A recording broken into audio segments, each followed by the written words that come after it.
I think the best example is when we have a collector coming to visit the workshop and when we introduce him to the watchmaker who made his timepiece. So the collector is wow, and the watchmaker is wow because he sees the gentleman who has it on his wrist and who is enjoying the work that he has done for weeks and months to make it happen. Welcome to the Watch Society with your host, Mark Hackman. In today's episode, Mark interviews Charles Marin from Laurent Ferrier.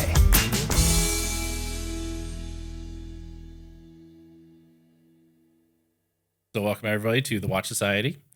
Today we have Charles Marin.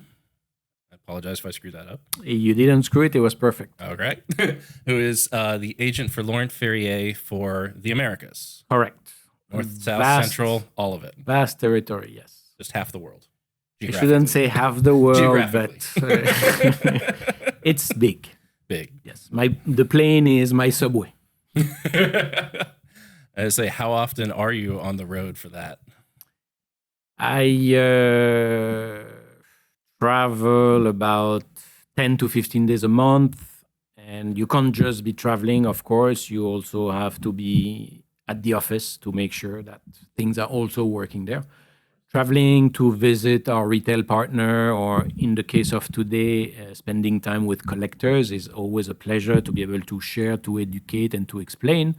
But then there is also all the backside of the work in the office where you need to make sure watches, timepieces come on time, materials for promotion is there, services are being done, and so on and so on. The paperwork that needs to happen. Correct. So thank you for coming. Coming today to put on an event for the local Atlanta Watch Society. And beforehand have been so gracious to come over and talk a little and show the watches, which will be great for those of us who couldn't make it, because we are keeping it small so that everyone that is there can have the appropriate time to really see and learn and spend time with you to get what really makes these watches special, because these are not, Laurent Ferrier is not a mass-produced watch. No. It is very much a hand-touch, heavy craftsmanship, the high horology, independent watchmaking. Correct. So thank you for having me. Thank you for giving us the opportunity to come and share these work of art with your collectors and with your aficionados.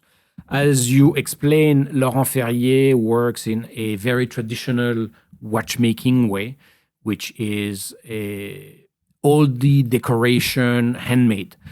We are a small company, even though we grew up a lot in the past 3-4 years in terms of a personnel, because from a group of more or less 6 or 7 watchmakers, we are now almost 25 or a little bit more. We are still looking for more people because the demand on some of the timepieces is here, but because the way we produce them is a lengthy process, and afterwards we can look at some of the components inside each movement where it is not just a 30 minutes polishing. It's 2 days, 3 days, 4 days polishing just on that single component to make sure that it's, as beautiful as possible. And a single tourbillon bridge type thing. And this is why for us, the important thing is not, did we produce 500 watches, which is what we are aiming for this year, but more, did we spend enough time on each of the timepiece to reach to the level of beauty and excellence that Laurent wants on the timepieces?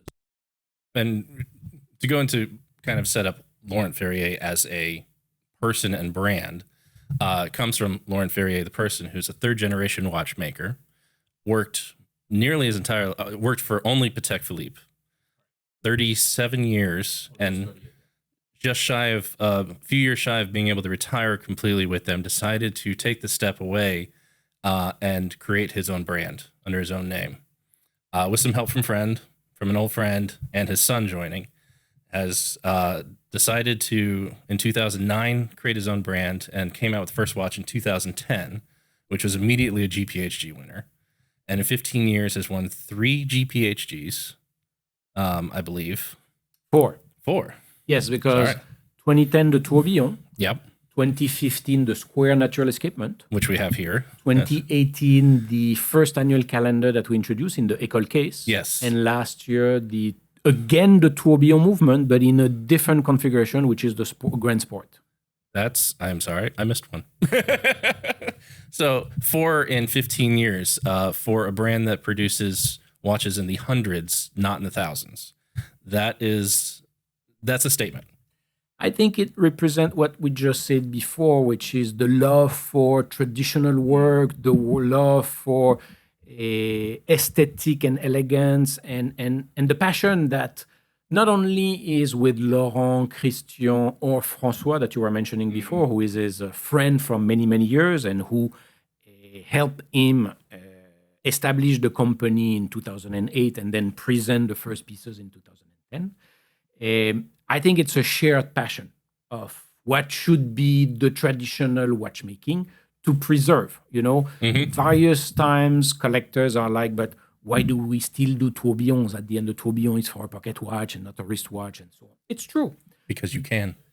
Well, what I'm trying to explain is the same way as the Formula One, for instance. You've seen the Formula One, amazing carbon fiber brakes or other things that takes years to reach to your car. Mm-hmm. Well, when it comes to the watchmaking, the same thing. Some of the development or the improvements that are made on these complications eventually also come as improvement on the more regular movements. Mm-hmm. And if you remember 50 years ago when some companies wanted to redo tourbillons, even though there was 200 years of knowledge, most of the companies had to go back to the drawing table and relearn how to do, because for many years there was no more production of that and there was nobody really able to help and guide. So they really had to redevelop it as if it was a completely new creation. It's funny to think about that, and I think that's something about mechanical watches in general.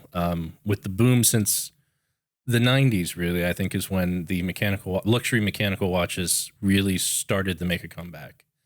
And it took that going back to the drawing table, because there was almost a generation lost, let alone if you went back further, the tourbillons, of how to do things at scale, even if that scale is only a few hundred or thousand, because very few people were making high-end watches, and many of the brands died, or even if they were still existed, they were limping along with 5 employees when they used to have hundreds. So it's great to see that as it makes a comeback, the appreciation for this kind of thing. No, and it's true. And that's why, thank God, as you see in the 90s, it was not that far away from the time where some of the complications were still made before the quartz revolution, which at the end did not really revolutionize much besides mass producing.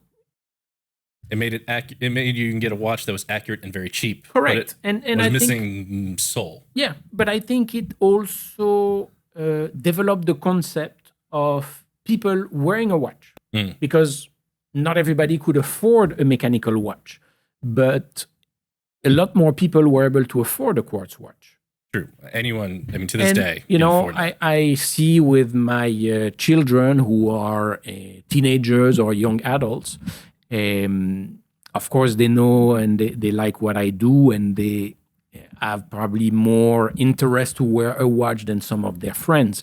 But I see that, yes, it's not like in my generation or probably in yours where having a watch was needed. I think the first watch I had on my wrist, I was probably 7 or 8 years old. And at that time, you needed to have the time. You had no cell phones. You had no time written everywhere like you have in today's society. I remember being a 6-year-old having a freestyle shark in bright neon green. Yeah. So that was, my South Florida taste back then, before becoming Timexes to something else, to eventually falling in love with mechanical watches. Of course. So that's why I think even if the quartz made damage to the watch industry, it also gave the possibility to expand the growth of the watch industry, because also brands were able to find new ways of producing, reducing some prices, and so on and so on. We're talking here, obviously, for mass-produce companies who can, make savings on the amount of units. When it comes to brands like Laurent Ferrier's or similar, there's not really saving, because as everything is handmade, you can't really do that. And what is funny, though, in the case of Laurent Ferrier, if you are able to come and visit the workshop, is you will be maybe surprised in the good way or in the bad way to see that most of the watchmaking staff are people that are between 25 and 35. The next generation. Yes, and they are already very talented and very savvy. And in fact, this is also sometimes one of our problems. The way so even when we hire a watchmaker who has already worked 5 years, 8 years somewhere else, most of the time he has not necessarily had the experience of working with the wood sticks and so on to make the decoration. It's not that common. Correct. So it takes us a long time to train them, for them to be able to feel comfortable. Because in the case of Laurent Ferrier, it is the same watchmaker that will produce your timepiece from A to Z. It's not multiple people who are going to work on different stages. The same one will do the decoration, will assemble and control and so on and so on. Which is also an unusual thing. And most of the time, if the watch comes back for a service or for a problem, we also try to have that same watchmaker reworking the watch to arrange it. I'm just imagining the awkwardness that happens when the one guy has the bench that keeps filling up with returns. Thank God it does not happen like that, but you're right. So all that to say that after we spend time to train them, fortunately for them and unfortunately for us, that's when they start to get offers from other companies who obviously recognize the level and the type of skills that they get after this kind of training. So various times we have to go back from scratch. That's, I mean, a good problem to have, but a problem to have. Like to say that you really teach your watchmakers right. I want to believe so. Going the other way, from watchmakers to customers, what is the usual customer that comes to Laurent Ferrier versus is high-end independent watchmaking? It's usually an appreciation for it. But what has a customer? Why do customers come to Laurent Ferrier versus, say, Journe or Gronefeld or even the old school Patek or something like that? So I think the collectors that are interested in Laurent Ferrier also go to the other brands that you mentioned. I think they recognize in all these brands that true traditional watchmaking, but yes, Journe has a different style with their dial. Gronefeld has a different style with their movement, architecture, and designs and size and function sometimes. Laurent is very traditional, is a very, I would say, low profile. Quiet luxury. Quiet luxury, thank you for that. Stealth wealth is another way. Yes, and it's true that all the idea with Laurent timepieces is really to emphasize the beauty of the product and of all the little details together, more than showing to others that, oh, this is an expensive timepiece. It reveals its beauty for the owner. I like that. Because most of the added value we put in our pieces is obviously all the work on the mechanical movement. And unless you remove it from your wrist, you can only appreciate it. It's kind of the philosophical opposite of Richard Mille. Not saying anything about Richard Mille, just how they're made or how well they, the watchmaking behind it, but just Richard Mille is certainly about showing off. It's big, it's loud. It's kind of the philosophical opposite. They are obviously in the world collectors for everything. Yes. And some people will find themselves more with a Richard Mille, and others will find themselves more with a Laurent Ferrier. And I think that's why, there are so many brands and that everyone gets their ups and downs depending on the mood, the market, and what collectors are interested. What we've seen with Laurent Ferrier over the past 14 years is a small evolution in the new designs or complication coming under our name. And I think it's also giving the time to our collectors to understand each one and decide whether, yes, they want to go with that next step or not, rather than other brands who will come with tons of new product every year or so. We really try to concentrate and not to cannibalize anything that we might already have by something new we want to introduce. Even allowing your collectors to take their time to appreciate before having to think about the next design. Correct. I like Correct. that. That's it is an unusual and different way than many others have done. Not to name any names, but just I will say when I'm talking about these other brands, I do enjoy what they put out, and some of what Richard Mille does is very interesting. But for me and my taste, I like the Stealth Wealth. I like the Laurent Ferrier. I like where it's one of those you have to know what it is. So if you're familiar with the brand, you might have seen or noticed in the past that we did do some tourbillons where the tourbillon was visible based on clients' request. But after a while, Laurent said, at the end, it does not make sense. If they want to have a visible tourbillon, they can also find it in another brand. Plenty of Our options. philosophy is your personal pleasure, your personal taste and enjoyment. And that's why we insist nowadays on not showing the tourbillon. So it becomes your selfish pleasure rather than showing it to everybody, you know. It's if you know, basically. That's a common phrase used for the people inside the beltway, so to speak, that have worked inside the watch industry. There's a lot of if you know, because there's a lot of insider knowledge or little knowledge and things like that. And I appreciate that for being kind of, if you really understand watches and you really know what's happening, and you will appreciate it. If you know. I like that.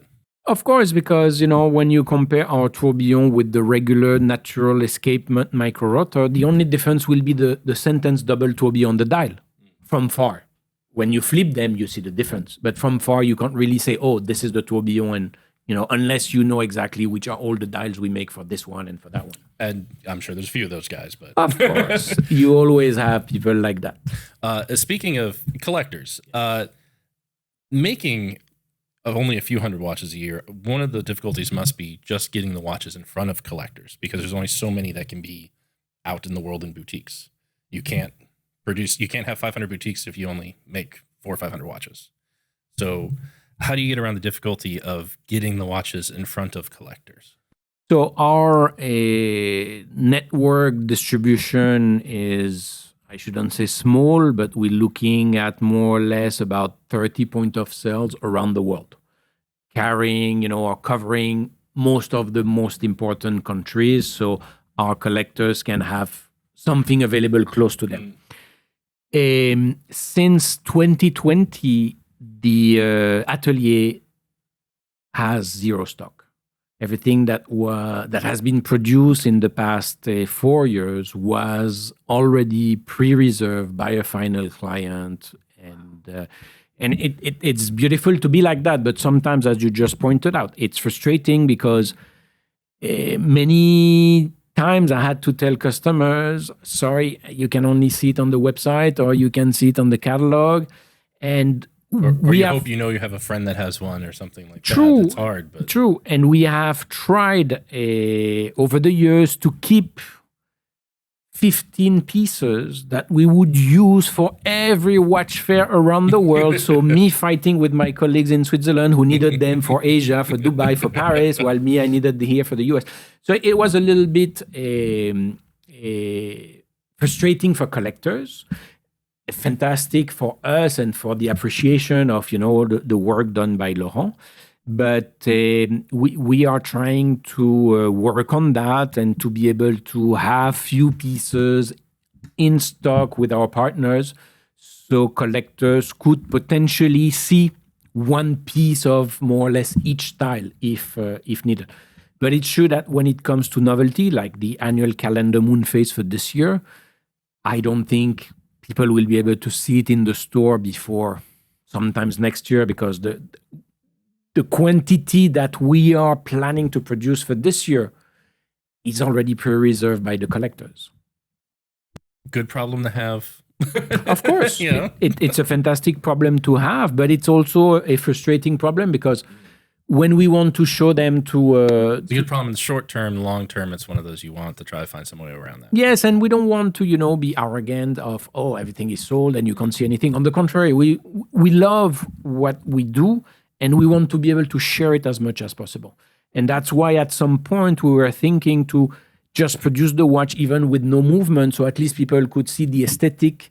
But the watch with not a Laurent Ferrier movement in it is not a Laurent Ferrier, because that's where the beauty is. So that's why we all decided, forget, we're not just going to do that. We need to have the pieces that are working to be able to show them during event like today or watch shows and so on.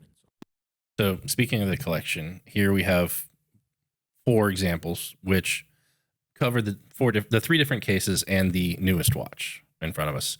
Why don't we start from the newest one, which is the moon phase annual calendar, complete calendar technically is also what it would be considered, because it's day, date. So it's an annual calendar, meaning that every month except February, it will automatically jump to the next month. Now, one thing that is interesting, like other brands that you might have done event or presented before, in our annual calendar, we have the possibility to change the date and the month forward, but also backward. Oh, and this is why we maintain the piece in a manual winding. Because even if you have to reset the information, except the moon phase, which will take time on any watch. But otherwise, the rest, the day, the date, the month, it will never take you more than 30 seconds if you go forward or if you go backward. Which is great, because I know for most of us who have a collection of watches, the date is not normally set on many of our watches, as it's certainly not the first of the month as I check the date on my watch. Yes, I noticed that. Yeah, well, that was yesterday, so it was close. You're still okay. You're still safe. But I can honestly say that the only date that is accurate on my watches are my G-Shocks. But fair enough. That's why I say if you ever own a perpetual calendar, just put it on. That's the only thing you ever need a watch winder for. And so that's why on this beauty of the annual calendar, we kept it on a manual winding mechanism, which carries the power reserve in the back. Which is the only way to do a power reserve. I think most of us think so. Yes, but the funny part, and sometimes it's confusing for people, there's a hand that indicates the power reserve, but it's not the hand that is moving, it's the disc underneath that moves. The hand is always in the same position. The disc will rotate to show you the power reserve. So it's connected to the barrel. Correct. Makes sense from an engineering perspective. That's actually probably simpler in the end.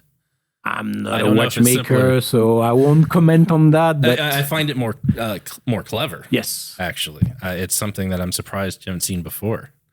I'll be honest. That's one of those solutions you're like, why didn't somebody think of that before? Of course. I appreciate that. And so on the annual calendar, we also have here with our barrel what we call the long blade, which is moving when I wind it. And this long blade recreates a sound that is very similar to pocket watches.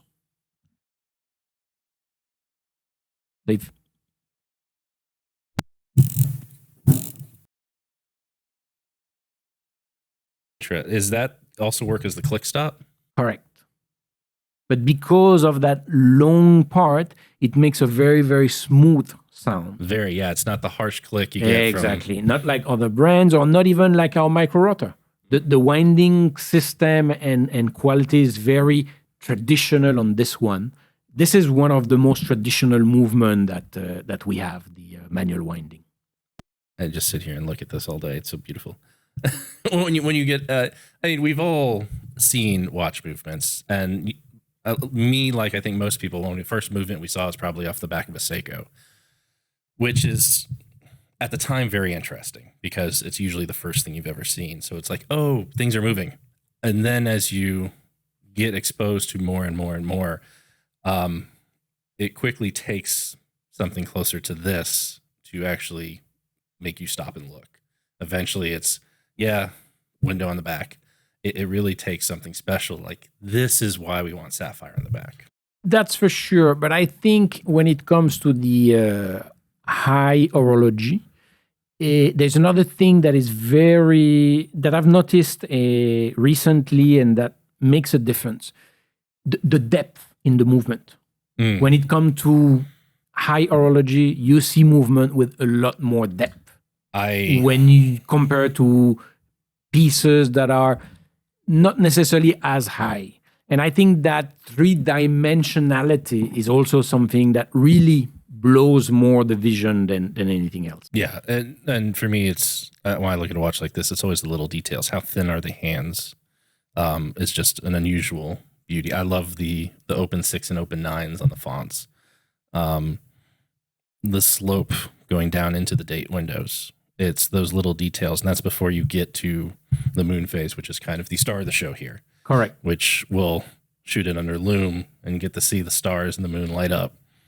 So which is always a fun thing. Yeah. All the rest you mentioned before, the slope of the date, the hands, and so on, this is more and more our signature identity. Meaning the slope of the date started with the Sport Auto that we introduced in 2022. And it is something that now we want to replicate on every model. As before that, we only had 1 or 2 models that had the date, one which was the GMT and the other one, the first edition of the annual calendar. The hands of the shape, which is the assegai hands shape that Laurent designed at the beginning, this is definitely a no-brainer DNA for the brand. And this is something that we will not change. We might paint them from time to time in colors and so on, but that spear shape and so on will always remain like that. No, they have your own. It's one of those. We were talking before we were recording about brands that are able to bring something new. Yes. Hands are a rarity to bring something new because they've been done for hundreds and hundreds of years. Yes. So even to have a small change that makes it your signature is a statement, I think, and it's something, if you can find it, never leave it, because especially the Laurent Ferrier hands are beautiful. There's no reason to ever change those. It's a timeless elegance in the beauty. So it will look good 200 years from now. There's no reason. It's kudos to Laurent Ferrier for that one. We'll tell him. That's one I'm sure that one day when they were drawn out, and it's like, that must have been a little bit of a eureka moment of, got it. Yes, I don't know. I don't know how long it took him to reach to this is the one, but these little details is really what makes a complete difference on the overall look of the piece, and we are very proud of that. And as you just said, it's not that easy to put your mark on something like that. You have the famous Breguet hands and, so on and so on. Yeah, I know, I noticed. But yes, hopefully at some point, this shape also becomes something very unique and different. Yeah, there's always Rolex has the error-proof hands. They're called the Mercedes hands now, or Tudor the Snowflake, or things like that. There's always some modern versions. Yes. But going back, there's so many things that are been around for the Breguet hands have been around since late 1700s and things like that. It's hard to come up with something new. Most are just baton hands or something like that. It's fine. They look good, but when you come up with something new, put your mark, that's an extra level. Speaking of which, sport watch that we have here.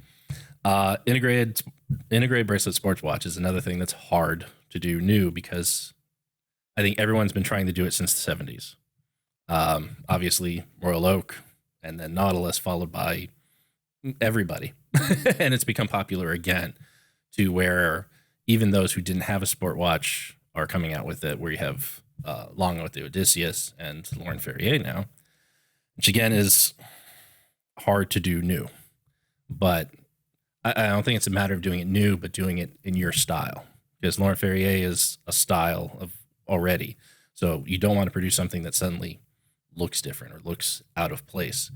And yet here it is. It looks like it belongs in the collection, because it's the soft edges, it's the movement of the case, because everything, even the square and the classic, both cases are very rounded and flowing. And this, again, is like the square, where it's rounding and flowing, that it makes sense. You see where the DNA came from. And the bracelet's gorgeous, to be honest. It reminds me a little bit of there's a Breguet bracelet, and they didn't make many bracelets in the sports watch in the Type 21 back 10 years ago, where every facet in between is just polished beautifully, and between each of the links, and it's what you expect when you see a high-end watch, but when it's actually executed, it's beautiful to see. So it's another one that it feels very different from the line, yet it belongs in the line, obviously, when you see it. No, of course. And I mean, for us to do the sport watch was, I would say, a lengthy exercise. Laurent history, as you know, is very linked to automobile racing. Le Mans, especially. Correct. Laurent and Francois in 1978, first in their category at Le Mans, 1979, third overall of the race, and other prizes during the other races, of course. So there is a history for them, and there was, a kind of interesting part of it. Laurent, having worked in that Geneva company for so many years, also was part of the development, of the sport watchers in that brand. In fact, at the end of his years at Patek, he was mainly working on the not the Nautilus, but the Aquanaut collection. And so, when we came up with the Sport Auto 2 years ago, of course, many people came with their point of view, but this is like this is like that. Yes, on every watch, you can always find similarities and so on.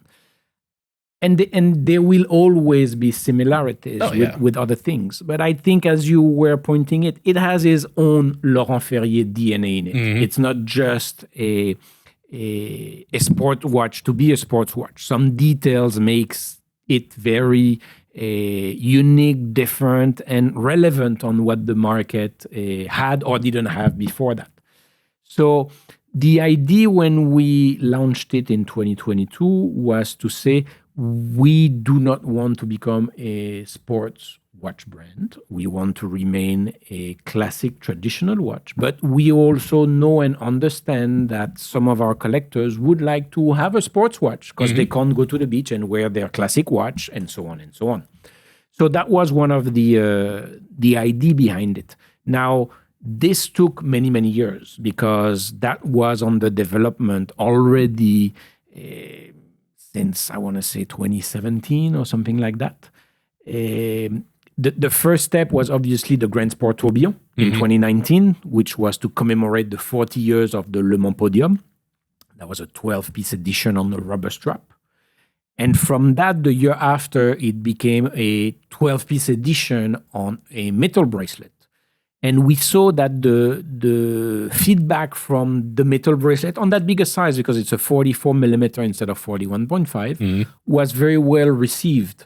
And it's true that the smoothness of it. Some people complain on the fact that the bracelet is a little bit too smooth or flimsy and so on. The reality is Laurent Ferrier is more a strap than a bracelet person. And so for him, developing a bracelet, it was with the idea that it would feel as comfortable as a strap on your wrist. I like that. Rather than something that, unfortunately, there are some brands, when you put their bracelet on it, it's annoying. It's bothering. It's you're like counting the minutes before you take it out sometimes.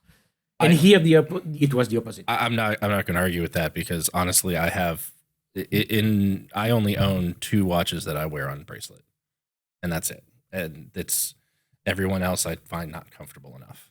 And that's the Breguet is one of them. That's why I kind of mention it. It reminds me, and is honestly my favorite bracelet besides the Overseas is the other one. Besides those 2, I'm even wearing an old Rolex that's on NATO today because it's actually I find more comfortable. I'm not a big bracelet person for the same reason. It never feels as nice. It always feels too constricting. Yep. I like something I can change the size of really easily. Even micro adjustments are enough for me. So I appreciate that thought process. Do they come in rubber then as a choice? No, so far only the Grand Sport Tourbillon can be available with the rubber. At the beginning, when we launched the Sport Auto, there was a discussion on whether to offer in a strap as well. So far, it's still not the case. It doesn't say it will never happen, but so far it's not yet in the process. And you saw, since 2012, there has been only one variation, which is the titanium with the blue dial. We did do last year a limited edition of 40 pieces with a green dial that was reusing the color of the car. The green dial and the purple accents. Correct. I thought that was gorgeous. Yes. yes. We still have collectors nowadays saying, if you get one secondhand, please call me right away, and so on and so on. I love a fun color, so I saw that. It's like, that is not something I expected. And seeing where it came from, obviously, the Le Mans race Porsche is obvious, why the color was there, and it's just one of those, like, you can bring that back. So I'm sure in the future we might, have something else than just the bracelet. But for the moment, the idea was, yes, to try to build up on that bracelet feeling. And after, we explain why it's like this, people start to understand it more and start to agree that, yes, that smoothness makes it very comfortable to wear. And sometimes some collectors say titanium plus the smoothness. I even forget I have it on my wrist sometimes. That's a mark of a good sports watch, in my opinion. So moving, we're going from newest to oldest as we go through. The square micro rotor natural escapement. In this case, in salmon dial. But this was the 2015 GPHG winner. The first one of these. So not that dial, unfortunately, No. the dark blue dial, but yes, this is the GPHG. I don't. The dark blue dial is gorgeous, but I don't think that's what won the GPHG. I think it was probably the whole thing as total. Of course, it was the overall of the watch. Yeah, the salmon dial is not a bad looker either. So let me just correct. In Laurent Ferrier, we call it the autumn dial. The autumn dial. Yes, because this is more autumn color. It is. It's not as than just a brighter. a salmon. Yeah. And that's why I'm making that correction. So Laurent doesn't tell me, Charles, please. I think the crown is actually inset a little bit. I like that. It's kind of brings the crown and the profile down. Yes. But the star of the show is certainly the natural escapement. True. So the story, to me at least, I should say. The story, as you know, the natural escapement was developed by Breguet at the same time or before of the tourbillon. Then he moved to the tourbillon and so on. The idea was always to maintain the accuracy. In our case, the natural escapement was one way to be able to have a micro rotor with at least 3 days of power reserve, because this is a standard in our watches, and that's a standard also for Laurent. Every timepiece needs to be at least 3 days. I take it on the Friday. It has to last me until the end of my weekend. Otherwise, it's not interesting for me. Enjoy the philosophy of that. The problem with the micro rotor usually is it's hard to get a good winding mechanism. It's hard to really get 40 hours or even more than that. It's generally less efficient. Correct. There's less movement to be had. Correct. Usually about 3 times as much rotation needs to happen. Yes. And so the interesting part of the natural escapement, besides obviously maintaining a very accurate precision, was also the fact that the natural escapement used less energy than a Swiss escapement. So that allows us to have our 3 days of power reserve. The other part is the natural escapement. Over the 3 days, you're going to have your first 60 hours that will show you the perfect accuracy. And then your last 12 hours, which will be a steep going down. While on a regular Swiss escapement, for a 2-day power reserve or even a 3 days, you'll have your first half, which is accurate, while the other half will start to slowly decline. So that was another way for Laurent to decide natural escapement might be the way for us to make an automatic watch. Just to add to that, the issue, which is not an issue, that or what we would have done differently 12 years ago, instead of presenting it as our micro rotor, we should have emphasis more on the complexity of the natural escapement, because we were only presenting it as our automatic watch. I think Laurent Ferrier has become known for the micro rotor movement because it keeps it thin, it's gorgeous. But a natural escapement is a level of complexity that Few brands were doing it. Very few brands Breguet, still do it. Journe, Voutilainen, more or less are the only three that or did it as a collection piece, as a limited edition. There's a few that have tried versions of it and produced one or two or things like that. Even Rolex gave up on it. They actually researched it and realized that that's just not worth it. Yeah. It's not something that can really be, or at least hasn't been figured out how to produce in mass. It requires so much precision to get right, to get the math right, to get the angles right. Breguet never perfected it in his lifetime. He gave it a shot, came up with it, but it never was accurate enough in his own lifetime. The problem is the material at that time were not strong enough. And this is why for us, with the arrival of the silicium, we were able to make it work and last. Because without silicium, it probably would not have lasted, the same problem that Breguet was facing. And even the manufacturing methods, because that's not produced by CNC or even on lathe. That's produced on Liga. Yeah, which Liga is stands for a very long German yes, we won't. This is one of those. There's a reason there's an acronym for it. It is a very modern way to produce materials that are very accurate in 3D. It's more than a 3D printing. Yeah, let's put it like that. Very much so. So it's one of those and that's just step one. Yes. Besides getting the angles right, the math right, the assembly right. Yes. There's a reason why even Journe and Ferrier and Voutilainen, it's not the standard.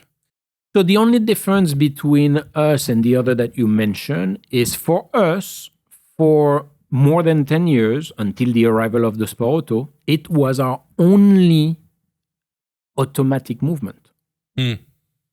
And it was not limited. Of course, it was limited given the capacity of the atelier. But it was always an option. It was never a limited edition. Right. We could only produce so much per year because of the human available, because of so on and so on. But it should that it is still for us the automatic in our classic collection. I mean, and it is actually the only one that is basically based off of Breguet. Yes. Everyone else kind of tried something similar or a little different. This is the one that is really true to the original thought and perfected in modern terms what was originally conceived as or double detent or natural escapement, which, as we've talked about, we haven't said really why it's important, which is it gets rid of the sliding friction. So it allows for a frictionless or near frictionless movement. So it doesn't even require jewels. It doesn't require it doesn't require oiling. It's even George Daniels. It's kind of was his first shot. He made a natural escapement too, who's considered the kind of the greatest watchmaker of a generation. So it's one of those, it was the first real attempt 200 years ago or 250 years ago, something in that range, 225 years ago, give or take, attempt to get rid of friction in the escapement, which is kind of the enemy of accuracy. And we finally have it perfected. True. The other thing that is interesting to mention on that movement compared to others, if you look at the micro rotors, whether it's on the natural escapement or whether it's on the Sport Auto, you will see that to hold the micro rotor itself, there's a bridge that comes on top of it. Mm-hmm. This has two purposes. One of them is obviously beauty aesthetic, but the other one is mainly sturdiness. So even if your watch had a shock or something like that, because of that bridge holding your micro rotor, it will not change a micro angle of your micro rotor. So you will maintain your perfect winding mechanism and so on and so on. And then the last detail is if you look at the shape of the bridge, it looks like the head of a bird. Yeah. When we come to the tourbillon, you will see one part of the mechanism looks like a guitar as well. So these are the small details that Laurent likes to put as well on the mechanism, things that make the aesthetic and the overall vision of it different. That is just beautiful. This is one of those that I'm going to attempt to get pictures and video, but it's only going to be a attempt. It's going to be a percentage of what it really is in person to see, as we say. So we will do my best. And that brings us to the current version of the first watch. The double hairspring tourbillon. Is that how it's? So we call it double spiral. Double spiral, but which sounds better. Double hairspring, as you say it as well.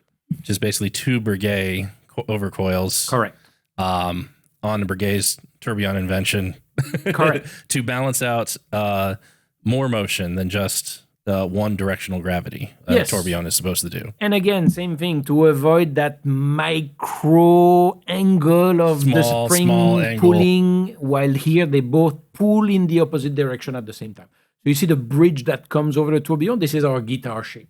You know, I will. This is just me, a jaded person who's been in the industry long enough where it's like, oh, it's another tourbillon, and I feel like there's a part of me from 10 years ago that would love to yell at me. It's like, why are you that jaded?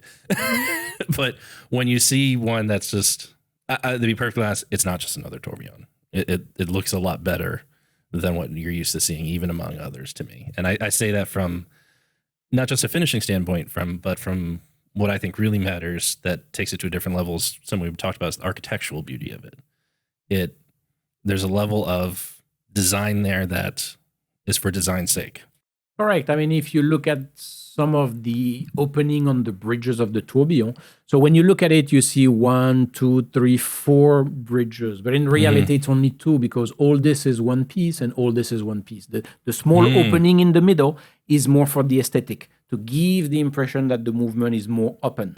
More dimensionality too, because there's the depth of it. Laurent didn't want to put so many bridges, because the more bridges you put, the more the caliber itself or the pieces inside could move in case of a shock. Well, if you have it very sturdy and the screws to the opposite as much as possible, you get all your safety net and so on. The reason for the German 3/4 plate. Correct. So these are also some of the key details that Laurent is known for in terms of designing the overall outside aesthetic as well as the inside aesthetic. And when I say Laurent and Christian, because they work, both of them together, father and son.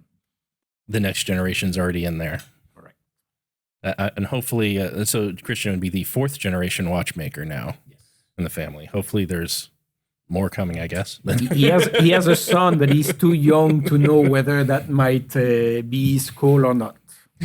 Time will tell.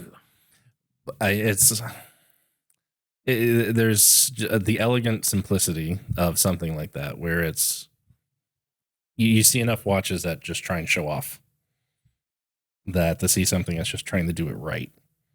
I mean, what is right is always an opinion, but this is, to me, it's one of those that if you want to watch at this range and this price point, if this isn't in your short list, we have very different opinions of what makes a good watch. That's just in my opinion. Again, we're just talking about my opinion. I know I'm being a little bit of a fanboy here as I talk about these watches, but I honestly am. Thank you very much. We would be having a different discussion if it were a different brand here. What I'd be saying. It's one of those that I say this is honestly just a fan. Thank you very much. I mean, to summarize everything, I think we try to not necessarily bring things that, reinvent the wheel or reinvent the fire, but to show or offer a different perspective or design on mechanism that exists since decades and centuries, keeping in mind these centuries of tradition. And that's why we go back to what we started at the beginning, that a tourbillon crisis or quartz crisis, or however you want to call it, which was that lack of history to be able to continue having these functionality that are not necessarily needed, but that help improve on other types. And here it's the case. We are, offering these functionalities with Laurent and Christian vision, trying to please or seduce collectors. And we know we won't please everybody, but we also know we can't please everybody because the way we make them is unfortunately limited per year, as we don't have hundreds of watchmakers working with us. And it's not the idea either. The idea is to maintain it exclusive and delicate in a way, and obviously rare. I think even if obviously the price point of these, because of what goes in to make them, puts it out of the reach of a lot of people. But even if it's not there for you financially, I think you can appreciate that somebody's doing it.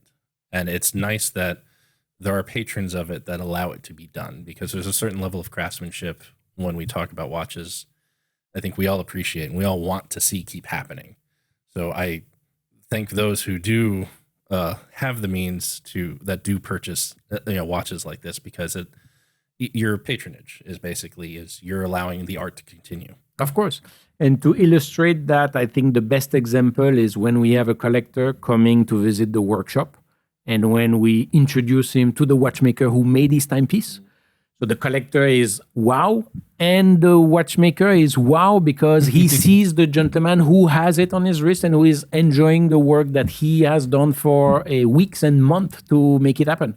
Yeah, I mean, when you go to spend years training, because watchmaking school is minimum 2 years, and then you spend years learning how to perfect something, and then when you finally feel like you can do it right, and then you spend weeks to months making something, to have somebody say, you know what, all of that was worth it, and I can't wait to have that what you just made on the wrist, and I want to meet you later.